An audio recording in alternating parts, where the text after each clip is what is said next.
భారత్ సమాచార్ న్యూస్కు స్వాగతం. అంతర్జాతీయ దివ్యాంగుల దినోత్సవం పురస్కరించుకొని నిర్మల్ జిల్లా కుబీర్ బీఆర్ఎస్ పార్టీ కార్యాలయంలో దివ్యాంగులకు శాలువలతో ఘనంగా సన్మానించారు. శ్రీకాంతాచారి వర్ధంతి పురస్కరించుకొని శ్రీకాంతాచారి చిత్రపటానికి పూలమాలలు వేసి నివాళులర్పించారు. ఈ కార్యక్రమంలో ముధోల్ తాలూకా బీఆర్ఎస్ పార్టీ నాయకులు, కార్యకర్తలు, కుబీర్ మండల నాయకులు, కార్యకర్తలు, ఉద్యమకారులు పాల్గొన్నారు.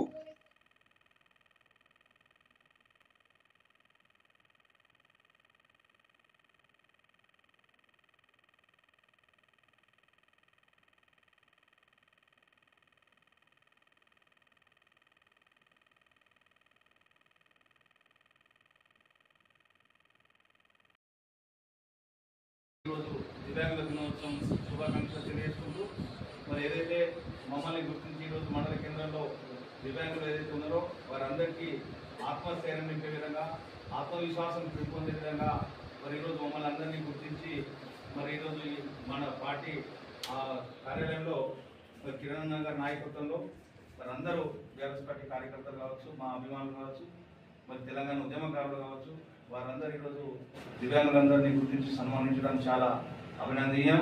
వారికి కూడా మేము తప్పకుండా ఇష్టపడుతుంటాం. దివ్యాంగులు కూడా తెలంగాణ ప్రభుత్వం వచ్చిన తర్వాతనే అనేక సంక్షేమ పథకాలు కూడా అందడం జరిగింది. గతంలో 500 పెన్షన్లు 1500 కావడం, 2000 నుంచి 4000 కావడం అనేది గత బీఆర్ఎస్ ప్రభుత్వంలోనే వికలాంగులకు సరైనటువంటి గుర్తింపు లభించిందని చెప్పేసి మేము సందర్భంగా తెలియజేస్తా ఉన్నాం. అదేవిధంగా వికలాంగులందరూ కూడా ఇక్కడ మండల కేంద్రంలో దాదాపుగా 950 నుంచి 1000 వికలాంగులు ఉంటారు. ఖచ్చితంగా గతంలో కూడా వికలాంగుల సమైక్య కౌన్సిల్ మండల కేంద్రం నడపడం జరిగింది.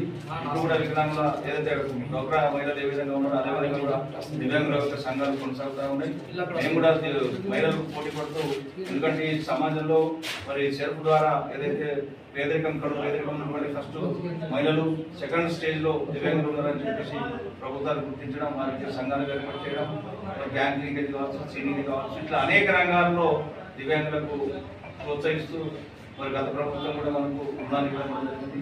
కాబట్టి దాంట్లో భాగంగా మేము కూడా ఈరోజు సమాజంలో పోటీ పడుతూ మరి మేము కూడా ఒకటే డిమాండ్ చేస్తూ ఉన్నాం ప్రభుత్వానికి. దివ్యాంగులు కూడా 5% ఏదైతే రిజర్వేషన్ ఉందో అది చట్టసభలో కూడా రాజకీయంగా కూడా రిజర్వేషన్ కావాల్సి ఉంటుంది. అట్లా ఉన్నప్పుడే మేము రాజకీయంగా ఎదిగి ఆ చట్టసభలో కూడా మాకు రిజర్వేషన్ ఉంటే మా దివ్యాంగులు రాష్ట్రంలో ఉన్నటువంటి దివ్యాంగులందరికీ వారి సమస్యలను గుర్తించే వారికి మరి న్యాయపరంగా అందేటువంటి ఏవైతే పథకాలను అందించే విధంగా కూడా మాకు ప్రయత్నం చేసుకుంటామని చెప్పి సందర్భంగా తెలియజేస్తూ మరొకసారి గారికి